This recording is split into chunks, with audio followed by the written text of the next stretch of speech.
My first memory was the cup final in 1958. I came out of Hampden, I'd been beaten 1-0 with Clyde. And I was 8-year-old, or 7-year-old, and I was greeting my eyes out. And my dad said to me, "Don't worry, son, there'll be plenty more times back here." But I didn't realise it meant so much heartache. That was my first real memory.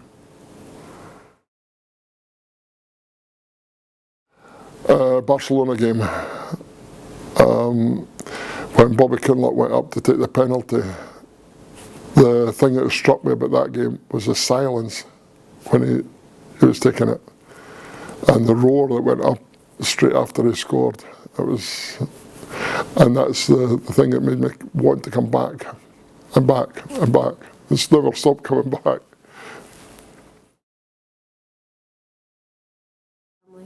My granddad, he was one of the founders of Hibernian Football Club. He was a member of the Catholic Young Men's Society that founded Hibs back in St. Pat's in the 1870s. He never played for them, but he was part of the boys' club, or part of the group that founded Hibernian Football Club. Between him, my granddads, my dad and my uncles, my brothers, nephews, I've not had much choice. My first game at Easter Road was when I was 18 months old. My mother was pregnant with my brother, and my dad had to look after me and decided to take me to the match rather than sit in the house with me. And Hibs played Partick Thistle and we won 1-0. I don't remember it, but I've looked it up since. Pat Stanton, he was a total, complete player. He was a great captain and he led this club at the right time. And he brought us forward with Tumbles Tornadoes. And he was just my hero. There's other players like Joe Baker, Willie Hamilton, great players. I was very, very friendly with Joe. I was lucky enough to know him outside of football, but he used to come back and stay at my house when he was ever in Edinburgh. And it was just a great experience, just sitting talking till the very large hours of the morning. When I say that, 5, 6 in the morning, you're still talking about football, and his memories were unbelievable.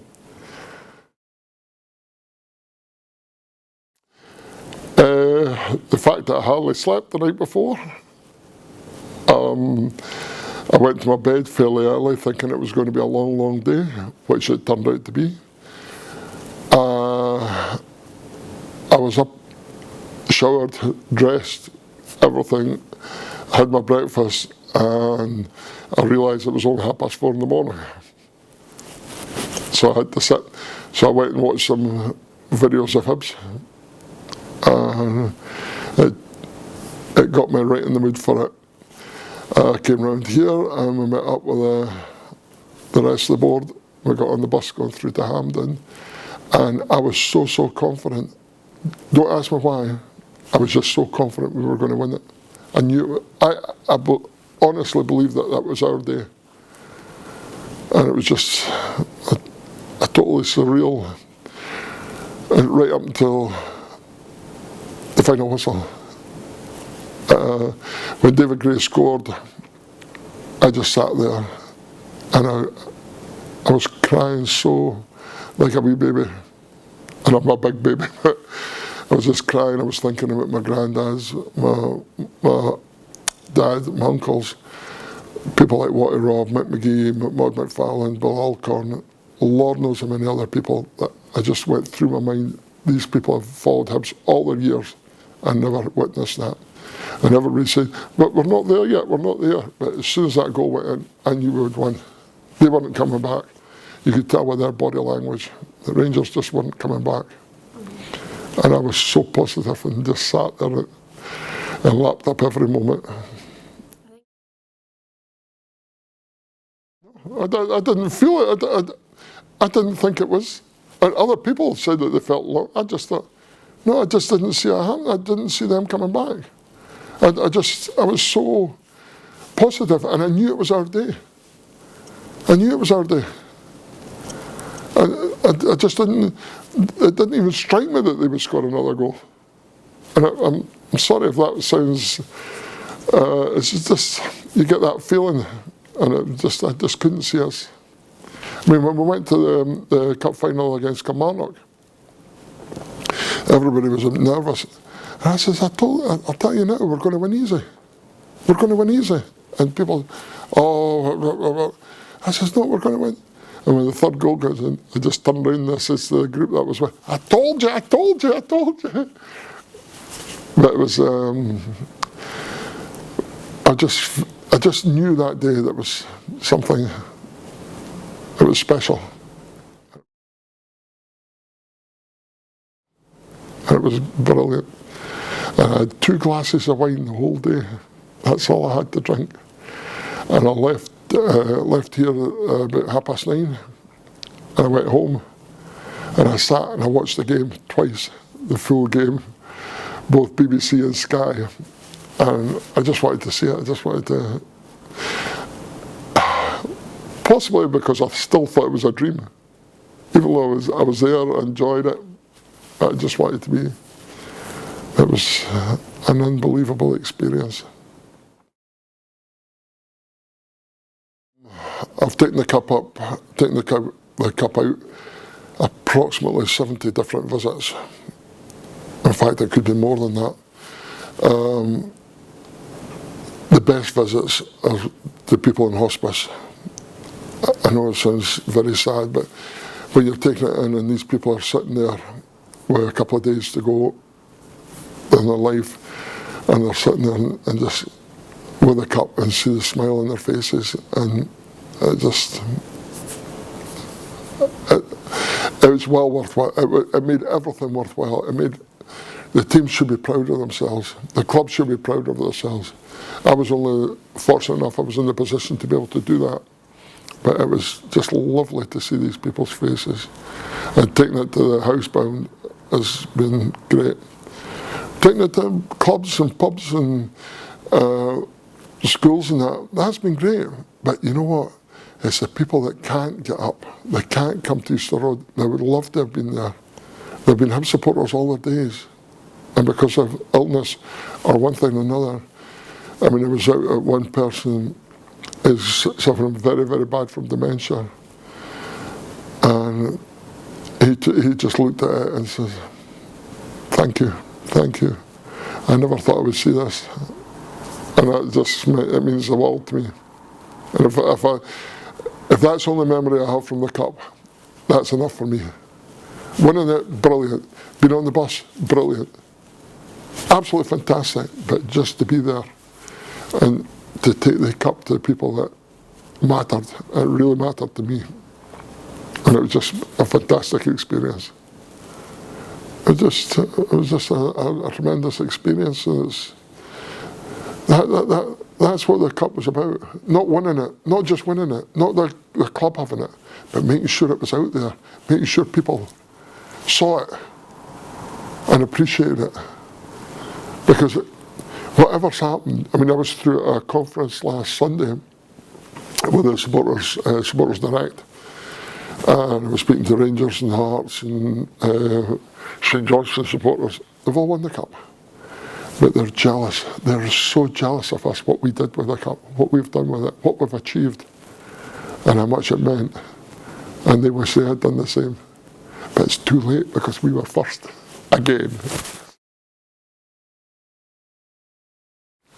Gavin Gillis and myself went up with a cup to the sick kids. We took it around the different wards, and a couple of nurses came up and asked us if they could get their photo taken, which we allowed. You know, obviously we're only too happy, not just allowed, only too happy.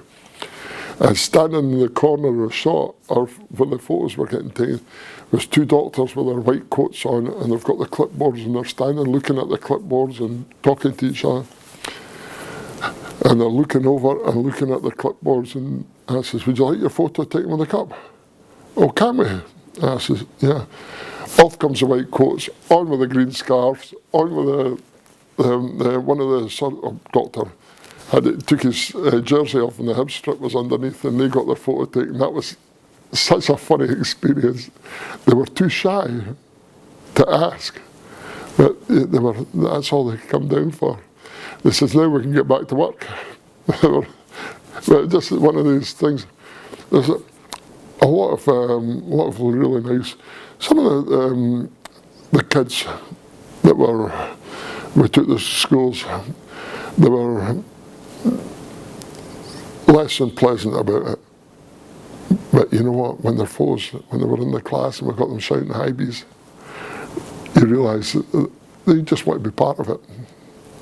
That was great.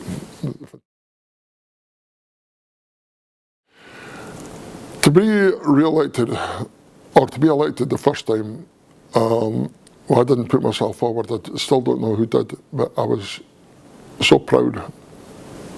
And it was an honour and a privilege to represent people.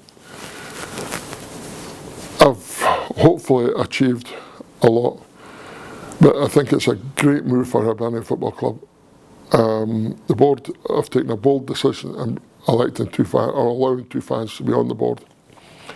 These fans have come on, and we've worked hard to make sure that the supporters' views are heard at every board meeting. We don't just not at the board meetings. We can fix things for people. If people have got small issues, it might sound small to us, but it's a major thing to them. They've brought it up to us. We've gone away, we've been able to fix it. It doesn't always have to go to a board. We know the people now in charge. If we want to get things, for instance, one couple got in touch with us. They wanted to get their dad's ashes scattered behind the goals. Very easy. We got it fixed. But they were very, very grateful. Just wee things like this, seat are broken, or they've not got a good view, or we get them moved. These things are great. But it's been an honour and a privilege, and to be re-elected was, I didn't believe it was going to happen. Everybody said, oh, you'll get on. I said, well, I'll wait and see. And I did, and I can only thank everybody that voted for me. Give me another opportunity to prove myself. But I will improve on a lot of things that I've done from what I didn't do to what I'm going to do now. And hopefully communication is one of them.